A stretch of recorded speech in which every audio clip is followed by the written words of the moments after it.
YGP 1961 से ये प्रश्न है, कई बार मेरे मन में शब्दों भाषा का अभाव होता है, क्या ये विचार शून्यता हो सकती है? क्या विचार शून्यता के अलावा कोई और अवस्था की संभावना हो सकती है? क्या विचार में शब्दों भाषा का होना आवश्यक है?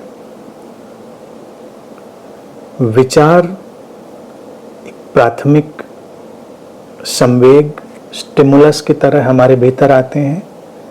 विचार फिर शब्दों और भाषा के वस्त्र पहनते हैं। विचारों ने जब शब्दों और भाषा के वस्त्र पहने तभी मनुष्य का इतना विकास हुआ। हम कैसे जानेंगे कि विचार आया?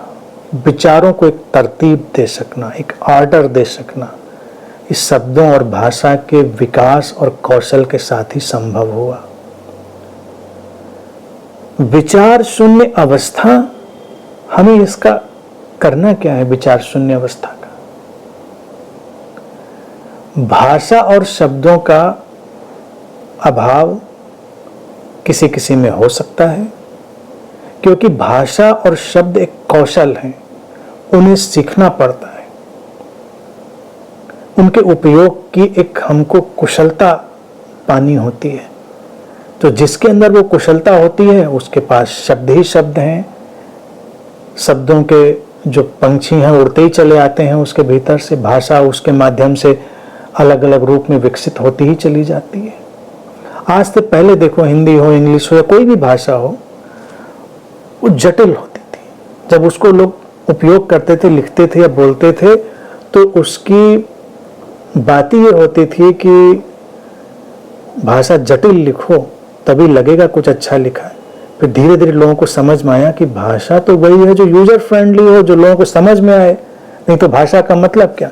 तो भाषा ने एक नई करवट ली, मनुष्य एक नई दिशा में विकसित हो गया।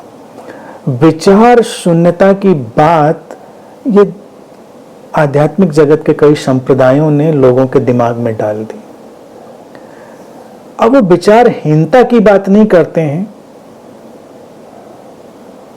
कई बार अगर हमारे भीतर वो कौशल नहीं है तो हम विचारहीन भी हो सकते हैं। विचार ही नहीं कोई, हम समझे नहीं रहे किसी बात को, तो हम क्या कहें? आध्यात्मिक लोग कहते हैं नहीं, विचार शून्य होना बहुत अच्छी बात है, बहुत महान बात है कि तुम्हारे पास कोई विचार ही नहीं आता, क्योंकि विचार ही सारे उपद्रव की जड़ है। लेकिन सारे उपद्रव की जड़ विचार शून्यता है। न विचार को हमने पैदा किया है, न विचार को हमने बनाया मिटाया है, तो हमें विचार से लेना देना क्या? आएंगे तो आएंगे, नहीं आएंगे तो नहीं आएंगे। आएंगे तो उनका उपयोग किया जाएगा, नहीं आएंगे तो देखा जाएगा। तो जब शब्द और भाषा का अभाव होता है तो ठीक है, कोई अड़चन नहीं है।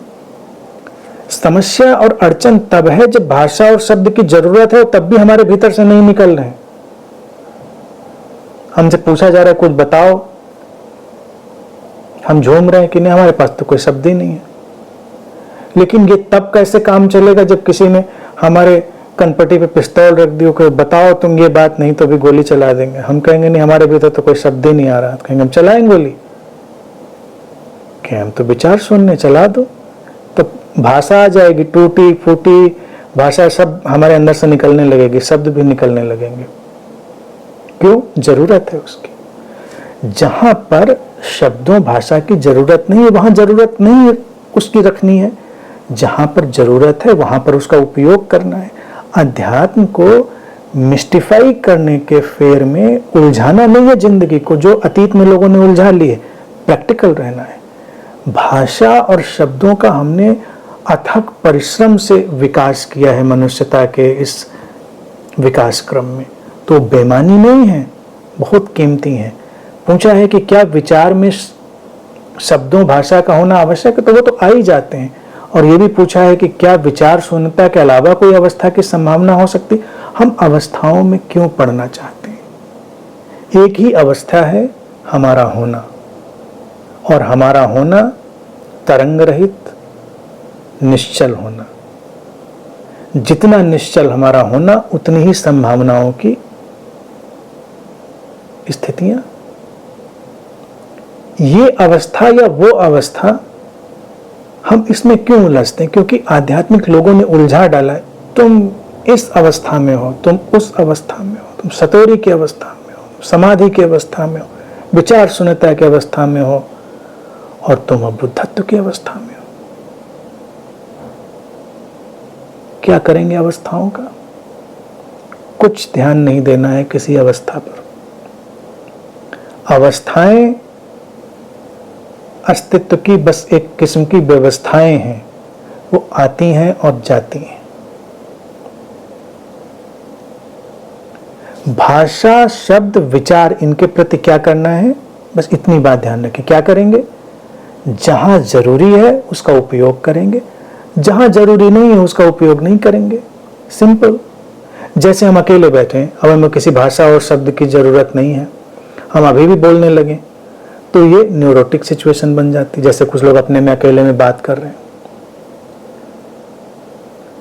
हम लोगों के बीच में है और हमसे अपेक्षित है कि बोला जाए, तो अगर वहां पर हम उपयोग ना करें तो वो विक्षिप्तता लगेगी, न्यूरोटिक हो जाएगा। अब जैसे लाइव सेशन मुझे करना है, आपके साथ आप बैठना है, मैंने ऑन किया, सिस्टम ऑन किया और बस उसके बाद में बैठ गया।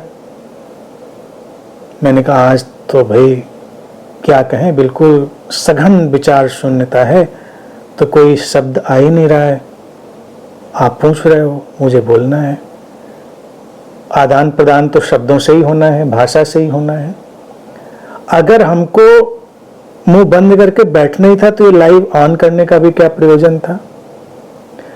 दूसरी बात है, क्या शब्दों के उपयोग से हमारी शांति खंडित होती है?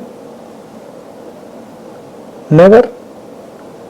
बिना शब्द के उपयोग के भी लोगों की शांति खंडित हो जाती है। जो लोग चुप बैठे हैं, क्या वो स्ट्रेस्ड नहीं है, तनावग्रस्त नहीं है? जिनको कम भाषा आती है, क्या वो कम परेशान है? जो भाषा और शब्दों में कुशल हैं, क्या वो सारे लोग परेशान ही हैं? नहीं। हमारी जो आंतरिक शांति है वो इन किसी भी बाहरी स्थितियों पर निर्भर नहीं है। मुखरता या मौन दोनों हो सकते हैं, लेकिन आंतरिक शांति वही की वही हो सकती है। आध्यात्मिक व्यक्ति, ध्यानी व्यक्ति, बोध में ठहरा व्यक्ति वही होता है जब जहां जो जरूरी होता है उसका उपयोग करता है। बस इतना ध्यान रखें, बाकी सारी अवस्थाओं को भूल जाएं। अस्तित्व अपने ढंग से सब व्यवस्थित करता चलता है।